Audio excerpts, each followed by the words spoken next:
Introducción a la teología del cuerpo. Diplomado en Defensa de la Vida y la Familia. Tomo 2. Ideas centrales y corrector de estilo, José Manuel Mengazú. Corrección ortotipográfica, Karen Alegría. Diagramación y diseño, María Ordóñez Garza. Fotografías y elementos gráficos, shutterstock.com.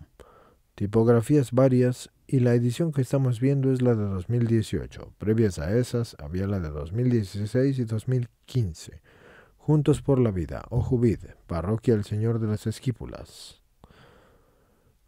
Módulo 10. Introducción a la teología del cuerpo. El contenido de esto es 1. Antecedentes, historia y origen. 1.1. La teología tradicional del matrimonio. El matrimonio de los orígenes y el Concilio Vaticano II. 1.2. Fuentes necesarias para el estudio teológico del matrimonio y del cuerpo. 2. Sucesos que precedieron a la teología del cuerpo. 2.1. La encíclica Humanae Vitae. 3. San Juan Pablo II y el preámbulo de la teología del cuerpo. 3.1. El taller del orfebre y la red WUJEC. 3.2. Amor y responsabilidad. 3.3. San Juan Pablo II y la Humanae Vitae. 4. Exposición de la teología del cuerpo. Introducción. Creados para amar. Ámense los unos a los otros como yo los he amado. Juan 13:34. Resulta interesante analizar por qué el tema del sexo y la sexualidad aparece en casi todos los programas de televisión, anuncios, canciones, películas, etc., y cómo éste suele relacionarse, en la mayoría de los casos, directamente con el amor, de una forma tergiversada, pero apuntando siempre al amor. Si esta es una realidad que observamos en nuestro entorno día a día, entonces vale la pena preguntarse cuál es la verdadera relación que hay entre el amor y la sexualidad y cuál es su verdadero significado. Y descubriremos que la clave para encontrar el amor que busca todo ser humano está escondido en el diseño original que Dios realizó para nuestras almas y para nuestros cuerpos, y que también nos llama en una última instancia a un amor de entrega incondicional. Actualmente la entrega en el amor se malentiende por una entrega a los deseos desordenados. El amor generoso se interpreta como una debilidad. El darse o donarse se cambia por el dame o demuéstrame. Nos enamoramos de las historias de amor del mundo, cuando muchas tendrían que llamarse más apropiadamente historias de lujuria. La espera se vuelve imposible y se prefiere algo inmediato. Y el hasta que la muerte nos separe se transforma más bien en un hasta que la vida nos separe o nos convenga. Y dentro de este contexto, muchos piensan que la Iglesia Católica está obsesionada con el tema sexual y que pone muchas reglas e impedimentos, cuando en realidad vivimos en una cultura que está obsesionada con el sexo. La manera como gran parte de las personas tratan el tema de la sexualidad despoja a la persona humana de su dignidad. Y se termina basando todo el aspecto sexual y a la percepción personal, y no como a Dios lo pensó desde el principio.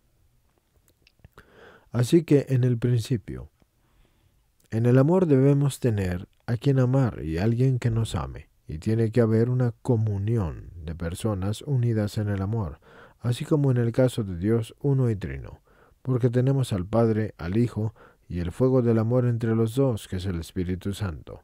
El libro del Génesis nos narra que en el principio Adán y Eva fueron creados a imagen y semejanza de Dios, y San Juan nos narra en su primera carta que Dios es amor, primera de Juan 4:8. Por lo tanto, el hombre fue creado para amar, y hemos sido creados a imagen y semejanza del Dios que es amor y del Dios que es donación pura, por lo que el hombre no puede encontrar su propia plenitud si no es en la entrega de sí mismo a los demás. Esto se dice en la Gaudium et Spes número 24, Constitución Pastoral del Concilio Vaticano II. Esta donación total de uno mismo se puede manifestar de distintas maneras, ya sea en el matrimonio o ya sea en la castidad de la soltería, e inclusive en el celibato apostólico, o en cualquiera de estos casos estamos llamados a hacer sacrificios vivientes. Como diría la beata Madre Teresa de Calcuta, La vida no merece ser vivida si no es vivida por y para los demás. Pero ¿qué tiene que ver todo esto con el tema en cuestión, que es la teología del cuerpo? En griego teos significa Dios y logos significa palabra, ciencia o estudio. Por lo que la teología puede entenderse como el estudio de Dios. Para San Selmo, el filósofo teólogo y obispo del siglo XI, era la fe en busca del entendimiento. Entonces la teología del cuerpo viene a ser el estudio de Dios y de nuestra relación con Él, revelado a través de nuestro cuerpo. Es importante destacar que lo desarrollado aquí es solo un esbozo inicial de un tema del que se han desarrollado miles y miles de páginas, pero nos ayudará a conocer un poco acerca de los antecedentes que lo suscitaron y del plan inicial de Dios con respecto al cuerpo del hombre y la mujer a través de los ojos de la teología cristiana, por lo que el objetivo principal es despertar el interés por profundizar en el conocimiento de las verdades que se han desarrollado en la teología del cuerpo y en todos aquellos escritos que la han tomado como punto de partida para desarrollar los distintos matices que el tema abarca. 1. Antecedentes, historia y origen.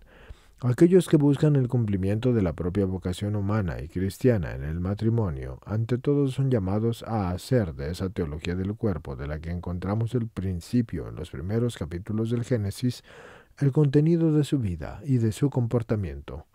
Juan Pablo II, audiencia del 2 de abril de 1980.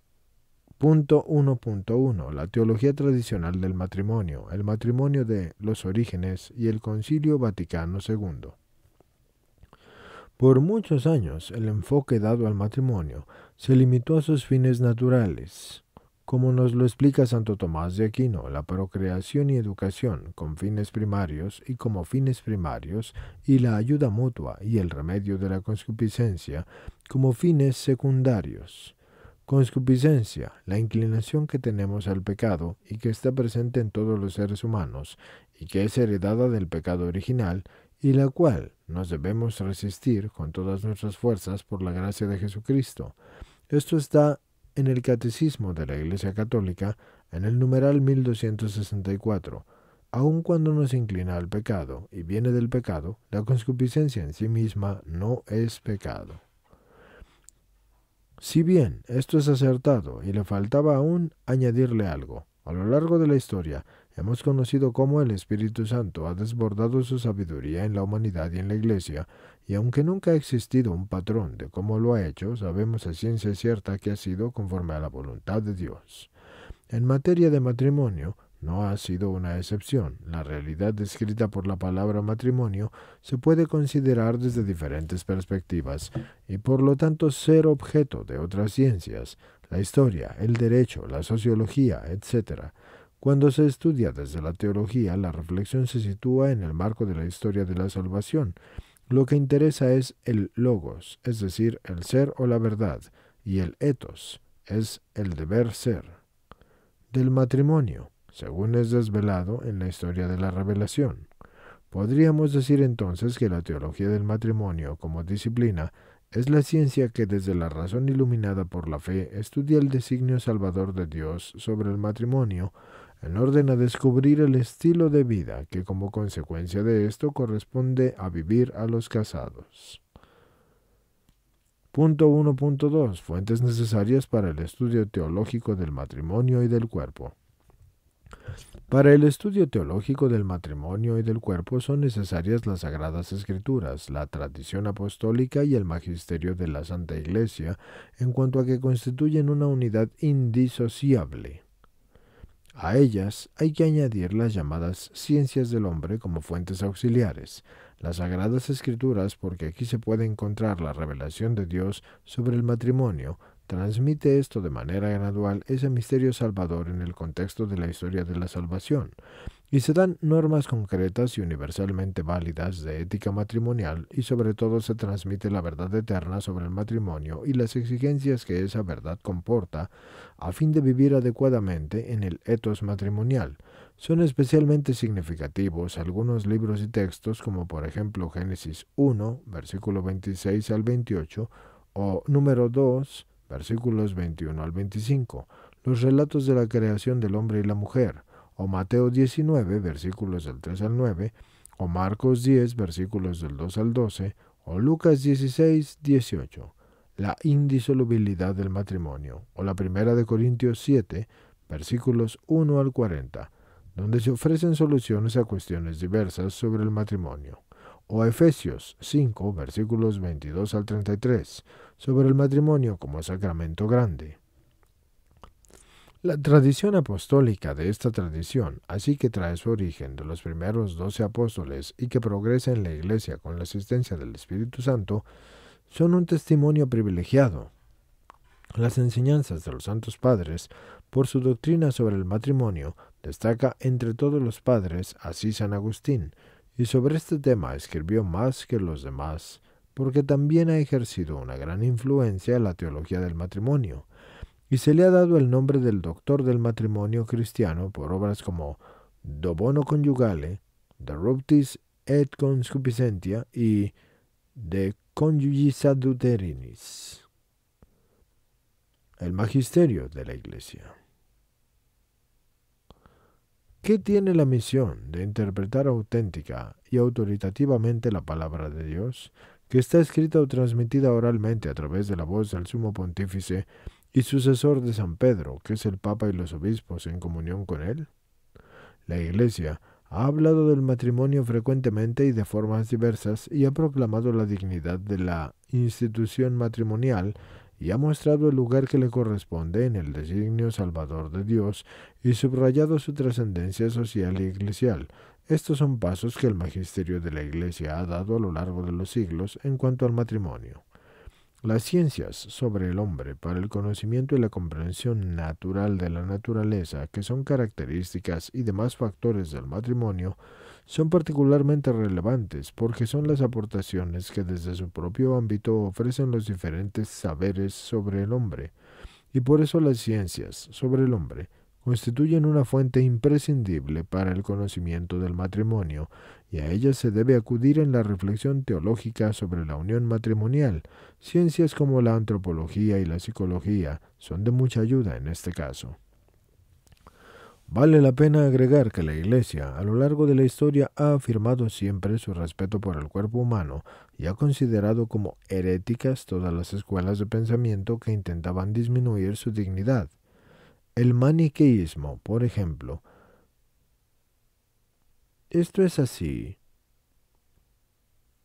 ya que el cristianismo es principalmente la religión de la encarnación, aquella en la que Dios se hizo hombre y entregó su cuerpo como alimento, y San Pablo nos dice que glorifiquemos a Dios en nuestro cuerpo. Esto lo hace en la primera de Corintios 6:20. Esta es probablemente la razón por la cual la Iglesia se ha enfocado mucho en salir en la ayuda del cuerpo y aliviar sus dolores y sufrimientos mediante la beneficencia que practica. Javier Lacroix nos recordaba que todo se presenta como si el cristianismo hubiera integrado con mayor facilidad el cuerpo que padece que el cuerpo que trabaja, porque el cuerpo que celebra y el cuerpo que goza. Así se amaba el cuerpo y se le respetaba por su dignidad, y sin embargo no se iba más allá de cuanto al tema de la sexualidad. Heréticas quiere decir pertenecientes o relativas a la herejía o al hereje, y el maniqueísmo es una secta que cree en el dualismo del espíritu. De nuevo, el maniqueísmo es una secta que cree en el dualismo del espíritu y el cuerpo en el hombre, en donde el espíritu es de Dios y el cuerpo es del demonio, y desprecian la materia, incluyendo el cuerpo, y ellos sí creen en la reencarnación. Y en cuanto a Javier Lacroix, L'avenir c'est autre France, et Duchart, 2000, página 145. Punto 2. Sucesos que precedieron a la teología del cuerpo. A partir de la primera mitad del siglo XIX empezó a surgir una iglesia con un gran impulso de espiritualidad conyugal y empezaron a aparecer diversas obras y movimientos que pretendían impulsar toda esta temática. En la teología del matrimonio casi no se había interpretado la verdad de este sacramento a la luz del matrimonio, es decir, los orígenes del que nos hablan las primeras páginas del Génesis, a veces porque la reflexión sobre la unión de Adán y de Eva, que eso fue en el principio, no ha tenido en cuenta de manera suficiente que ha sido creada en Cristo, por Cristo y para Cristo. El matrimonio se ha entendido como una simple confirmación jurídica o moral y siempre es extrínseca de la realidad primera, la del origen. Y esto ha sido una incomprensión que ha marcado con demasiada frecuencia el discurso teológico matrimonial. A comienzos de los años 60, el Concilio Vaticano II abrió las puertas a través de su Constitución Gaudium et Spes a una visión renovada sobre la Iglesia en el mundo de hoy. La Constitución hizo una llamada a la santidad de los esposos y por el matrimonio, y aunque en ella no se pone en tela de juicio la doctrina tradicional de los fines del matrimonio, esta doctrina ya no se afirma, sino que se referencia al amor de los esposos y que constituye el alma de la institución matrimonial y de todos los actos de los esposos. Cabe recalcar entonces que a través de esta visión se pusieron por delante los valores personales del amor, presentando el matrimonio pero no como una institución, sino como una comunidad de vida y de amor conyugal. Punto 2.1. La encíclica Humana Vitae. Después del concilio, el beato Pablo VI publicó su encíclica Humana Vitae sobre la regulación de la natalidad, en la que expuso la firme posición de la Iglesia sobre todo tipo de anticonceptivo artificial. La encíclica también proporcionó nuevos conceptos y vocabularios que reforzaban la temática planteada acerca del verdadero fin del matrimonio. Se expuso claramente que el doble significado unitivo y procreador del acto conyugal no se refería únicamente a su finalidad, sino también desde la perspectiva de los que quieren decidirse, los esposos, a través del acto en sí. Pablo VI hizo una vibrante llamada a vivir el matrimonio como una vocación que, si bien es más común que la vocación a la castidad perfecta, pero no por ello deja de ser una auténtica vía de santidad. Tras el concilio, muchos movimientos se consagraron a profundizar en el tema de la sexualidad en el plan integral de Dios a través de obras escritas, de retiros y sesiones destinados especialmente a novios y esposos cristianos, y esto contribuyó a hacer reconocer el matrimonio junto a las otras formas de vida consagrada como un estado de vida que puede y que debe conducirse a la santidad. Años más tarde, San Juan Pablo II vino a reforzar este tema de una forma magistral, enfatizando lo que Dios tenía como intención al crear al hombre como varón y a la mujer, y con un cuerpo sexuado, y con un llamado en el fondo de su corazón a la comunión, en otras palabras, a lo que era el matrimonio de los orígenes. Augusto Sarmento, El matrimonio cristiano, segunda edición, España, EUNSA 2001, páginas 73 y 74. Alain Mathilus, Les dons de mariage pour Céline, edición Culture et Vérité, 1996, página 149. Y el 132, es decir, la diéresis 132 o anotación al margen, sería la Humana Vitae, que es la encíclica del Papa Pablo VI sobre la vida humana publicada en 1968, y es conocida por su clara y definitiva enseñanza sobre el carácter inmoral y pecaminoso de la anticoncepción. Por esta, separar el acto conyugal de uno de sus propósitos intrínsecos como la procreación, y así estar abiertos a la vida. Punto 3. San Juan Pablo II y el preámbulo de la teología del cuerpo. De San Juan Pablo II se puede decir que acumuló una experiencia que pocos hubiesen podido invocar sobre estos temas, porque fue un hombre que logró alimentar su pensamiento a través de la experiencia y en particular de la experiencia del diálogo con el otro, y esto fue lo que le confirió autoridad y fuerza a su obra sobre el matrimonio.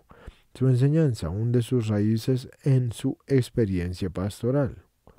Desde el principio de su ministerio se preocupó por la pastoral de parejas y de novios, y en 1949 fue designado para la parroquia de San Florian de Cracovia, y aquí empezó su verdadera experiencia pastoral. En 1950 lanzó un programa de preparación para el matrimonio y el primero de ese tipo en toda la historia de la arquidiócesis de Cracovia. A lo largo de los 28 meses que fue vicario de aquella parroquia, él celebró más de 160 bodas, y era más de una por semana. Y fue ahí donde aprendió a amar el amor humano, es decir, esposos, novios y amor en sí. 40 años más tarde, en su obra Cruzando el umbral de la esperanza, Juan Pablo II dirá sobre estos años de ministerio y de preparación al matrimonio que hay que preparar a los jóvenes para el matrimonio y hay que enseñarles el amor, porque el amor no es una cosa que se aprenda y sin embargo no hay nada que sea más necesario enseñar. Siendo aún un joven sacerdote, yo aprendí a amar el amor humano. Y este es uno de los temas fundamentales sobre el que yo centré mi sacerdocio, mi ministerio, desde el púlpito, en el confesionario y también a través de la palabra escrita. Si se ama el amor humano, entonces nace también la viva necesidad de dedicar todas las fuerzas a la búsqueda de un amor hermoso. Punto 3.1. El taller del orfebre y la red Wojek. Años más tarde, creó una Stroudisco. Eso significa una red de jóvenes. Entre estos había intelectuales, filósofos, científicos, teólogos, personas casadas y novios, en donde ejercía un ministerio de escucha, consejo y acompañamiento de una forma sigilosa y clandestina, porque las autoridades comunistas polacas prohibían a los sacerdotes toda actividad pastoral entre los jóvenes. Por lo que los jóvenes llamaban a Wojtyła Wujek, que significa tío, para despistar de cierta forma a las autoridades. Por eso de ahí el nombre Red Wujek.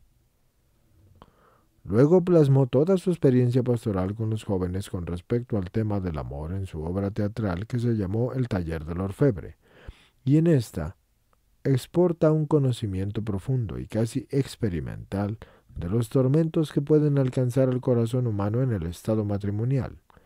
Y en la obra encontramos ya algunos fundamentos de la teología del cuerpo. Tras las ideas esenciales, dominan la pieza, el amor como la entrega de sí, y constituye esto el fundamento del vínculo sagrado del matrimonio, y mediante esta entrega de sí es como se puede alcanzar en el matrimonio la plena relación de lo que uno es, y en cuanto a personas se refiere. El matrimonio en el comienzo de nuestra comprensión de la vida interior de Dios. Y nos referimos a de Dios en cuanto a la Trinidad y la comunión de su persona, en la que cada una de las personas vive una entrega total de sí misma a la otra. Es decir, Dios es tres personas, pero una sola esencia. El matrimonio es la experiencia humana concreta por la que Dios se vuelve comprensible y accesible para el hombre. El matrimonio es un ícono de la Santísima Trinidad. Punto 3.2. Amor y responsabilidad. Luego, en 1960, que es el mismo año en que desarrolló el taller del orfebre, publicó un libro titulado Amor y responsabilidad. Esta primera obra literaria de Karol Wojtyła es un tratado de ética sexual que da fe del carácter innovador de su pedagogía, alimentada por las muchas conversaciones con sus estudiantes y miembros de su red. La intención que le animó a escribir esta obra era presentar la moral de la Iglesia, y no en términos de lo primitivo y prohibido, sino a partir de una reflexión sobre la persona, en la que buscaba la justificación y el fundamento de las reglas éticas. Aquí es donde aparece lo que él llamó la norma personalista, regla absoluta que tomo del Immanuel Kant, pero dándole una interpretación nueva de estilo personalista. Y no servirse del otro. No puedo utilizar esto si es que yo no lo amo. Así que no puedo utilizar al otro. Porque amar a una persona significa primero entregarse a esa persona. Punto 3.3. San Juan Pablo II y la Humana Vitae. En marzo de 1963, San Juan XXIII creó una comisión pontificia para el estudio de los problemas de la familia y de la población y de las tasas de crecimiento, conocida después como la Comisión Pontificia sobre la Anticoncepción.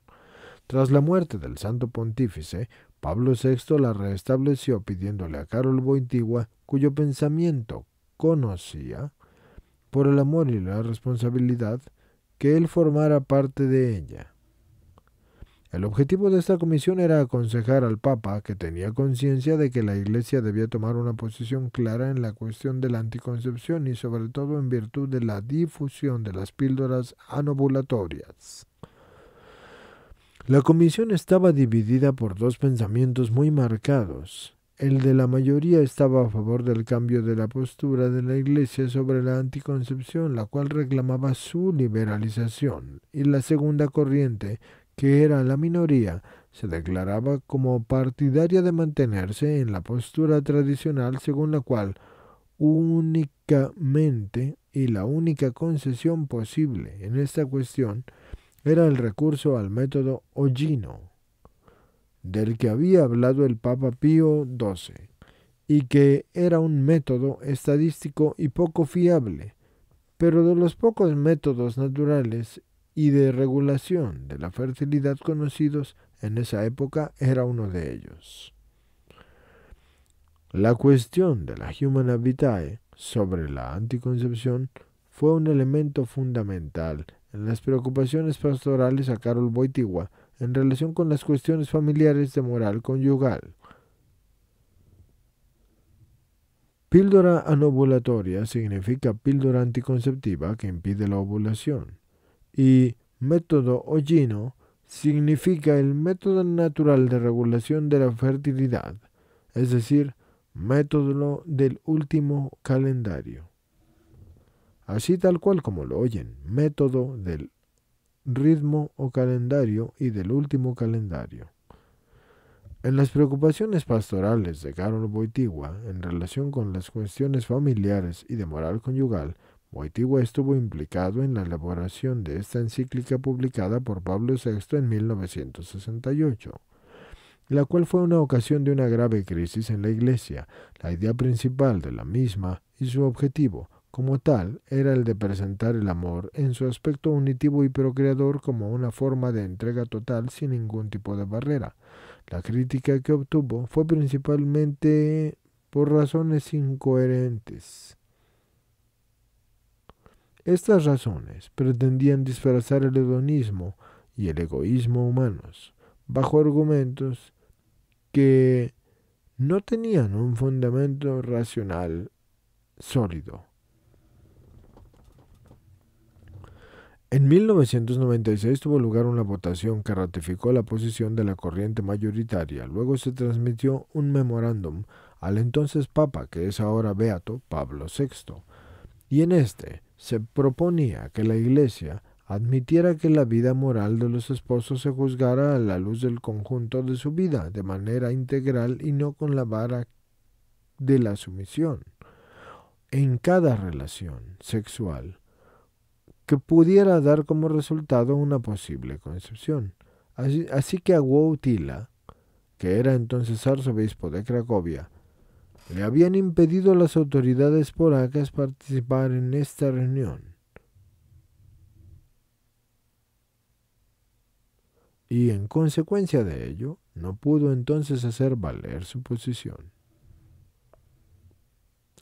Dado que Pablo VI tardó en dar a conocer su decisión respecto a las propuestas del memorándum, los partidarios de la posición mayoritaria lo comunicaron a la prensa en 1967, esperando hacer presión sobre el Papa y hacerle ratificar la votación democrática de la Comisión. Lo esencial del memorándum se publicó inmediatamente y la opinión pública quedó convencida de que la Iglesia iba a cambiar de postura. Pero tras 2 años de difícil deliberación y discernimiento y de estar totalmente abierto a la luz de que el Espíritu Santo ejerce sobre el vicario de Cristo, Pablo VI no creyó el sentirse obligado a modificar lo que Pío XII había afirmado y no ratificó la posición mayoritaria porque pensaba que sería atentar contra la integridad del acto sexual, que exige que no se disocien en él las dimensiones de unión y de procreación. La Humana Vitae vino a responder con maestría las interrogantes acerca de la dimensión unitiva y procreadora del acto conyugal de los esposos, manifestándose firmemente en contra de todo recurso o medios artificiales de anticoncepción. Sin embargo, muchos a los que no les convenía esa postura se alejaron entonces de la Iglesia, y por otra parte muchos de los que se quedaron no tuvieron en cuenta la encíclica, pues consideraban que la Iglesia no tenía autoridad en ese terreno. Y tristemente, muchos sacerdotes y líderes católicos se hicieron cómplices de esa actitud. Wojtyła, a quien se le había impedido participar en los trabajos de la Comisión Pontificia, tomó la iniciativa en 1966, y fue la iniciativa de crear una comisión diocesana en Cracovia, dándole la misión de estudiar la cuestión de la anticoncepción y de la regulación de la fertilidad y formular propuestas. El fruto fue un memorándum titulado Fundamentos de la Doctrina de la Iglesia Católica sobre los principios de la vida conyugal, el cual fue enviado a Pablo VI por el cardenal. Lamentablemente, llegó demasiado tarde a Roma y no pudo servir de bosquejo en la redacción de la encíclica. La argumentación central de la Humana Vitae reposa en un principio de la ley natural de que el hombre no puede infringir por su propia autoridad, porque esto es una ley de la naturaleza que el hombre y la mujer, al unirse sexualmente, le dan a este acto un doble significado, que es unitivo y procreador.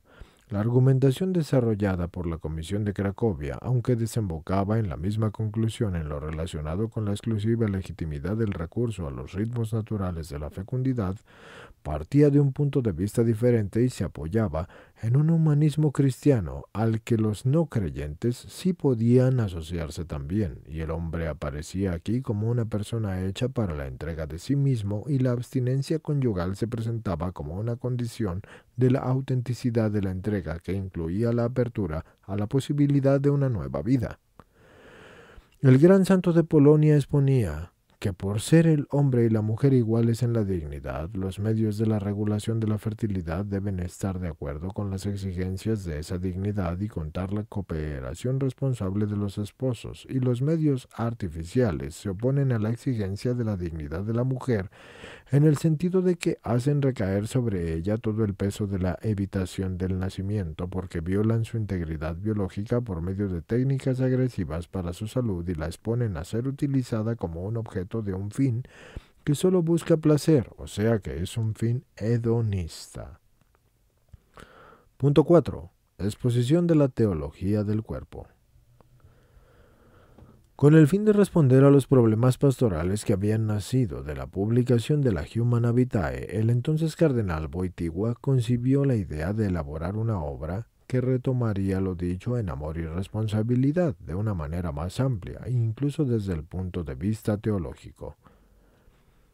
Tanto Amor y Responsabilidad como la Humana Vitae y todos los libros antes mencionados fueron escritos por el Papa Juan Pablo II. Así que, si pueden, sería bueno que le dieran una leída, porque la teología del cuerpo también es un libro y es demasiado amplio. Así que tienen Amor y Responsabilidad, la teología del cuerpo, unificados, y la Humana Vitae también, si lo quieren. Así pues, con el fin de responder a los problemas pastorales que habían nacido de la publicación de la Humana Vitae, el entonces cardenal Wojtyła concibió la idea de elaborar una obra que retomara lo dicho en el amor y la responsabilidad de una manera más amplia e incluso desde un punto de vista teológico, y veía este proyecto como el instrumento adecuado con el que se podría proyectar la luz necesaria para comprender el fundamento de las normas éticas enunciadas en la Humana Vitae. Había comenzado a escribir cuando en agosto de 1978, tras la muerte de Pablo VI, fue convocado el cónclave que eligió a Juan Pablo I y aprovechó las interminables sesiones del recuento de votos para proceder a una primera elaboración. Tras el corto pontificado del Papa de la Sonrisa, que fue de 33 días, se celebró el 16 de octubre de 1978 un nuevo cónclave que desembocó en la elección de Wojtyła como el primer papa eslavo de la historia, aunque a partir de ese momento ya no podía pensar en la redacción de un libro con el pretexto del Sínodo de los Obispos sobre las tareas de la familia cristiana que debía celebrarse en Roma un año más tarde. Así que empezó a explotar sus investigaciones y a difundirlas poco a poco y semana a semana en las audiencias generales de los miércoles. Esa es una tradición del Sumo Pontífice, la de impartir enseñanzas a los fieles todos los días miércoles, a las 10 de la mañana. A lo largo de 5 años, desde el 5 de septiembre de 1979 al 28 de noviembre de 1984, y con tan solo 2 interrupciones, Juan Pablo II expuso en sus cotidianas audiencias de los miércoles toda la enseñanza sobre el amor, el matrimonio y la sexualidad, la cual presentó bajo el título de la Teología del Cuerpo, una visión del matrimonio y de la sexualidad humana de una amplitud y de una profundidad sin par en toda la enseñanza del magisterio, que está enmarcada e inspirada totalmente en el matrimonio de los orígenes. Esta enseñanza es considerada al día de hoy la más amplia y continua dada por un pontífice en sus ya conocidas catequesis de los miércoles. La desarrolló en 4 conjuntos, siendo los primeros 3 el tríptico bíblico, la base de toda la enseñanza. El primero fue el plan de Dios sobre el hombre y la mujer, es decir, al principio, como respuesta a la cuestión dirigida por los fariseos a Jesús cuando le dijeron: ¿es lícito a un hombre repudiar a su mujer por cualquier motivo? Esto está en Mateo 19, versículos del 3 al 9. La segunda fue la pureza del corazón a partir del pasaje del Sermón de la Montaña que está consagrado al adulterio, y está en Mateo 5, versículos 27 y 28. Y la respuesta de Cristo a los saduceos sobre la resurrección en Marcos 12, versículos del 20 al 23. Comentario y desarrollo de la encíclica Humana Vitae de Pablo VI, en donde expone la realización de su intención inicial, que fue hasta la 128ª y última audiencia de la consagrada a la teología del cuerpo, donde expuso su intención inicial. A través de la enseñanza de la teología del cuerpo, el matrimonio queda confirmado como una obra de santidad, incluso y por los actos de la carne. Los esposos cristianos que se unen en una comunión o común unión total de espíritu y de corazón y en el cuerpo con una apertura a la vida, contribuyen por la gracia de su sacramento matrimonial a la santidad de la Iglesia en el misterio de la comunión de los santos. Esta teología expone la sexualidad humana, pero no solo considerada a la luz de su finalidad querida por la naturaleza, sino también a la luz del plan de Dios sobre el cuerpo humano redimido y llamado a la resurrección. A continuación, analizaremos los puntos esenciales que enmarcan el tríptico bíblico, y el cuarto punto ya se desarrolló de una forma general anteriormente, por lo que no será necesario ahondar más. Inciso A. El plan de Dios sobre el hombre y la mujer, es decir, al principio. Se acercaron unos fariseos y para ponerlo a prueba le preguntaron: ¿puede uno separarse de su mujer por cualquier motivo? A lo que Jesús respondió: ¿no han leído que el Creador desde el principio los hizo hombre y mujer y que dijo: por eso dejará el hombre a su padre y a su madre y se unirá a su mujer y serán los dos uno solo? Aunque yo les aclaro aquí que dijo: serán los dos una sola carne. De manera que ya no son dos, sino una sola carne. Y por tanto lo que Dios unió, que no lo separe el hombre. Y ellos le dijeron: entonces, ¿por qué mandó Moisés que el marido le diera un acta de divorcio a su mujer para que se separara de ella? A lo que Jesús les dijo: Moisés les permitió el separarse de sus mujeres porque tenían una incapacidad ustedes para entender los planes de Dios. Pero al principio no era así. Ahora yo les digo, el que se separa de su mujer, excepto en el caso de una unión ilegítima, y se casa con otra, comete adulterio. Cuando en las Sagradas Escrituras se alude al matrimonio desde el Génesis hasta el Apocalipsis, en el primer libro de la Biblia, la unión de Adán y Eva, y en el último, las bodas del Cordero, se tiene presente siempre directa e indirectamente el designio originario de Dios. Aunque nos ofrece una teología del matrimonio en el sentido técnico de la expresión, sí proporciona elementos y afirmaciones de gran importancia sobre la naturaleza y la finalidad de la institución matrimonial. Particularmente son relevantes los relatos de los primeros capítulos del Génesis sobre la creación del hombre y la mujer, considerados fundamentales. Lo que hemos mencionado se encuentra en Mateo 19, versículos del 3 al 9, Génesis 1, versículos del 26 al 28 y Génesis 2, versículos del 18 al 24. Lo que es fundamental para el matrimonio en la Biblia y la tradición apostólica y el magisterio de la Iglesia. Así que dijo Dios, hagamos al ser humano a nuestra imagen, según nuestra semejanza, para que dominen sobre los peces del mar, las aves del cielo, los ganados, las bestias salvajes y los reptiles de la tierra. Y creó Dios a los seres humanos a su imagen. A imagen de Dios lo creó, como varón y mujer los creó. Y los bendijo diciéndoles, crezcan y multiplíquense y llenen la tierra y sométanla, y dominen sobre los peces del mar y las aves del cielo y todos los animales que se mueven por la tierra. Después, el Señor Dios pensó, no es bueno que el hombre esté solo, así que voy a proporcionarle una ayuda adecuada. Entonces el Señor Dios formó de la tierra toda clase de animales del campo y aves del cielo, y se los presentó al hombre para ver cómo los iba a llamar, porque todos los seres vivos llevarían el nombre que él les diera. Y el hombre le fue poniendo nombre a todos los ganados, a todas las aves del cielo, a todas las bestias salvajes, pero entre ellas no encontró una ayuda adecuada para él.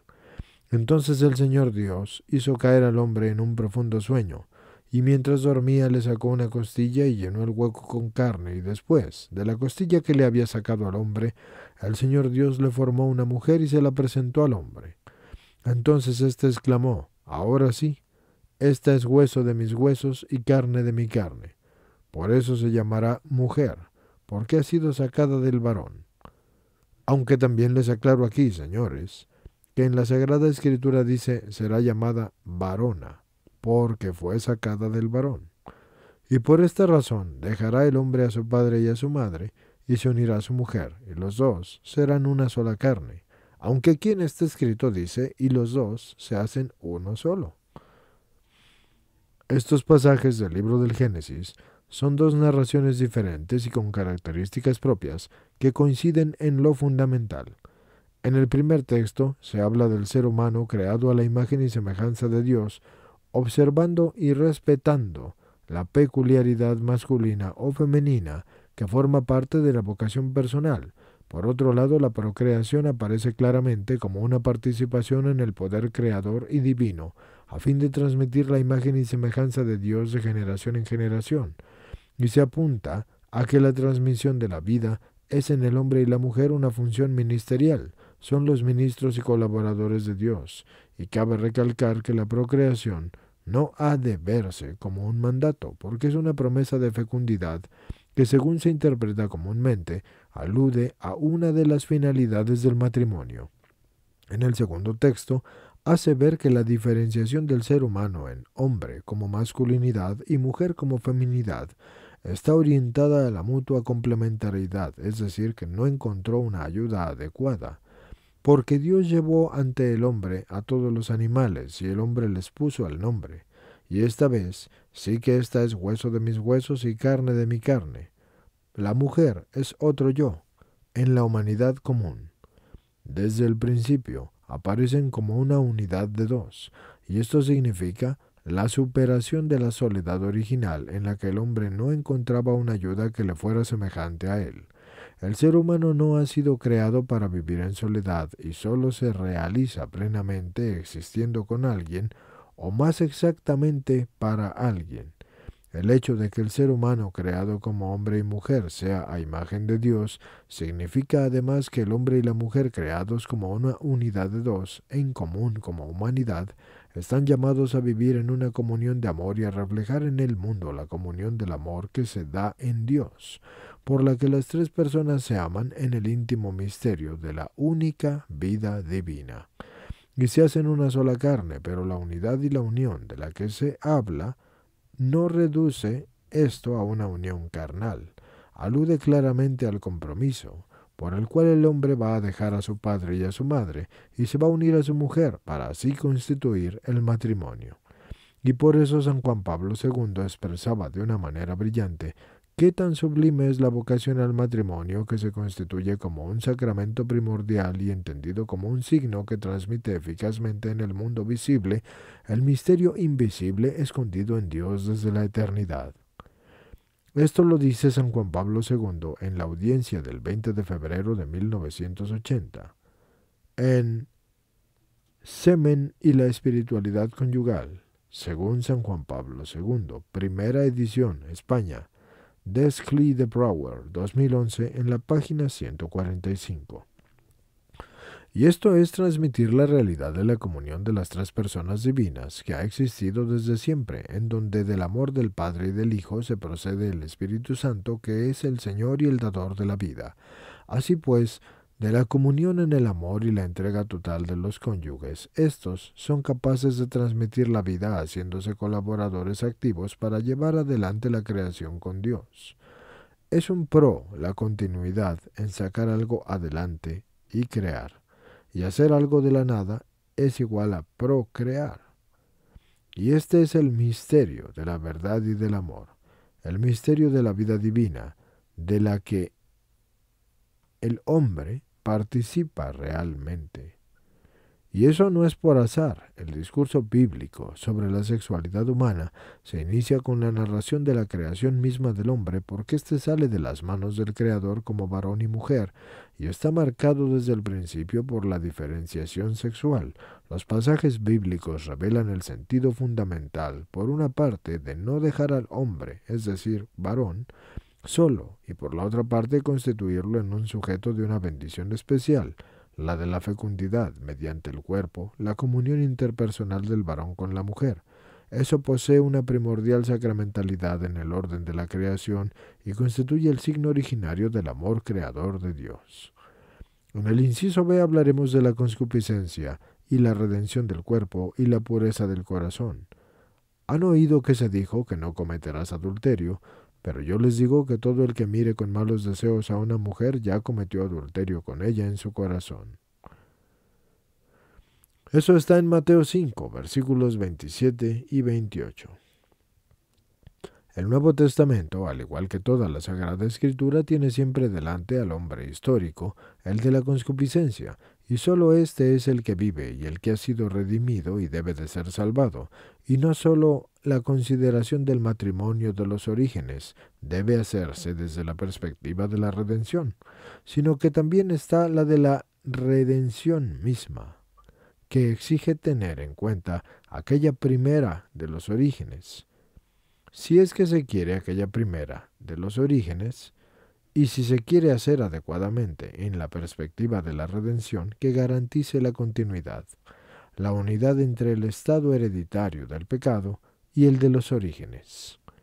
En el texto de Mateo 19, del versículo 3 al 9, el Señor responde a la cuestión planteada por los fariseos sobre la práctica del divorcio, situándose por encima de la polémica, y describe la identidad y características fundamentales de la unión entre el hombre y la mujer en el matrimonio de los orígenes, el ethos o el deber ser.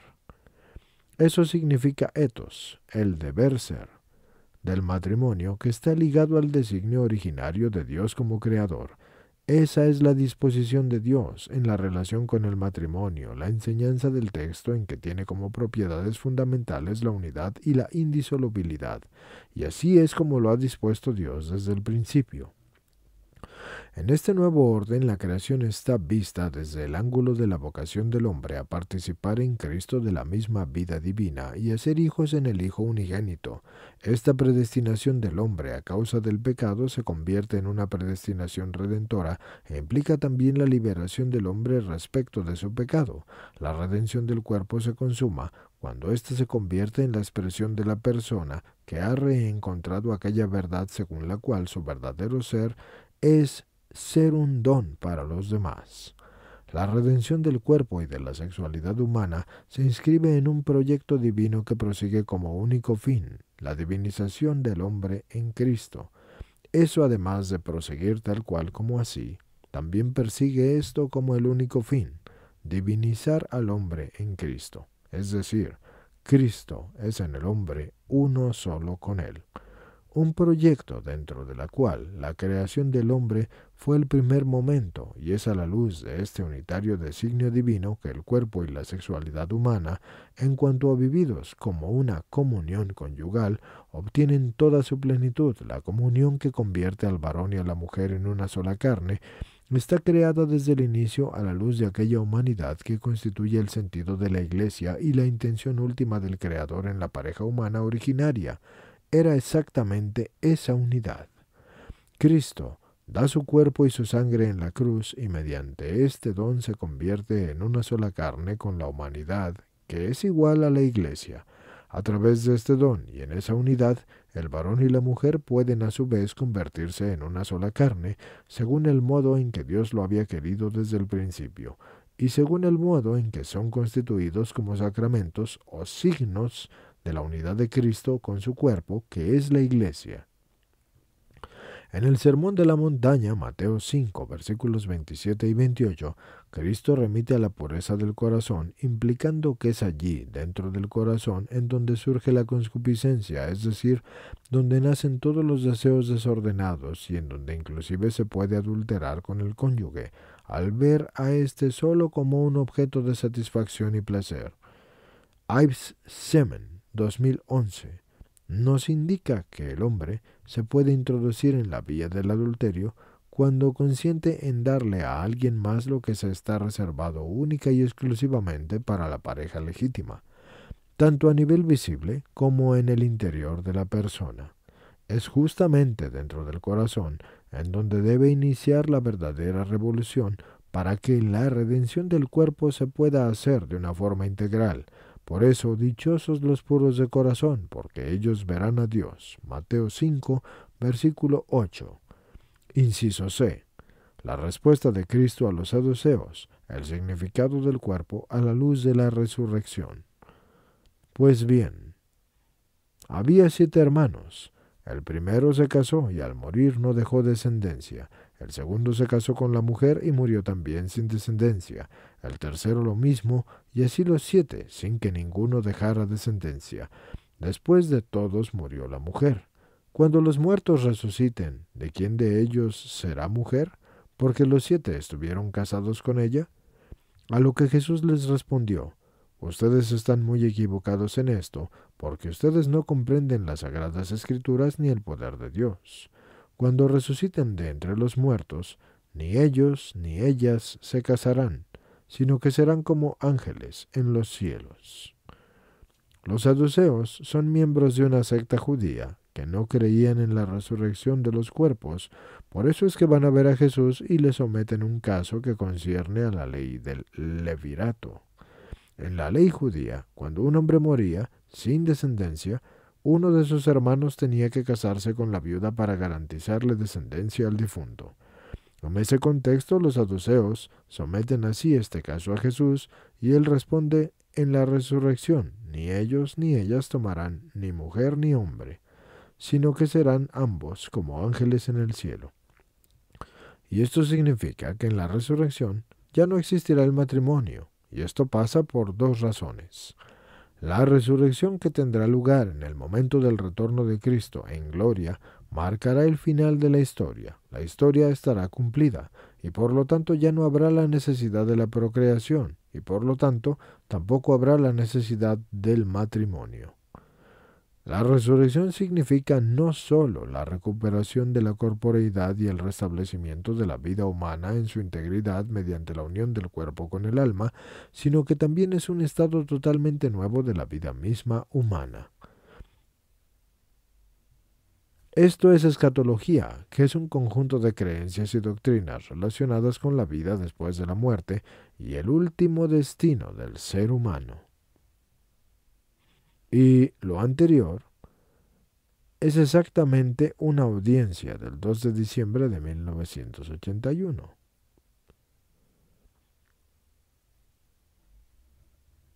La claridad que viene del misterio de la resurrección arroja nueva y definitiva luz sobre el significado del cuerpo y de la duplicidad entre el varón y la mujer en la común humanidad, que revela un nuevo umbral de la verdad completa e integra sobre el hombre en cuanto a persona encarnada el espíritu encarnado, que se expresa en el cuerpo informado por un espíritu inmortal. En la resurrección se dará el cumplimiento de lo que es nuestra herencia desde el principio, y el cuerpo en ese punto perderá las limitaciones, las luchas, los sufrimientos históricos, y se manifestará en toda su simplicidad y esplendor, de una manera en que el cuerpo será glorificado, fuente de libertad del don. En la resurrección, Dios será todo en todos. Esto está en la primera de Corintios, de los versículos 15 al 28.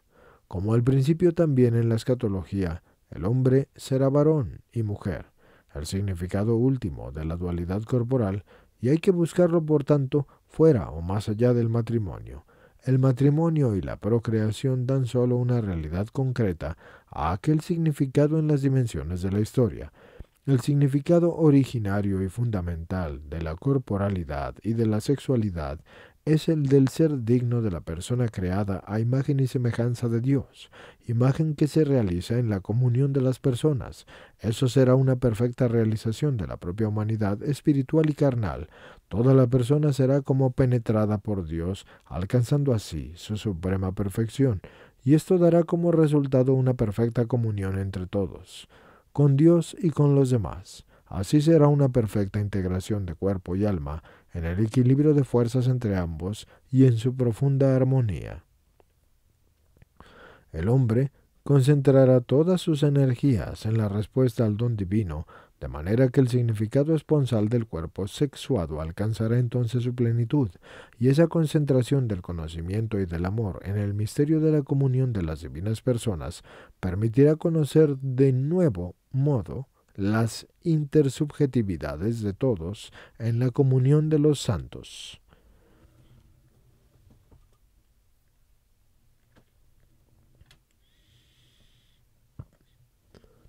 El matrimonio pertenece exclusivamente a este mundo histórico. En la resurrección entre el varón y la mujer van a tener de nuevo sus respectivos cuerpos, pero ya no van a tomar ni marido ni mujer. Varón y mujer van a encontrar la plenitud en la donación personal y de la comunión intersubjetiva, gracias a la espiritualización y glorificación de todo su ser psicosomático en la visión de Dios. El significado virginal del cuerpo sexuado de la persona es anticipado en la historia gracias a la castidad manifestada a través de la abstinencia, mientras que tras la resurrección la virginidad será el modo propio de la existencia en el cuerpo sexuado glorioso. La continencia histórica por el reino de los cielos constituye en cambio una excepción respecto al matrimonio.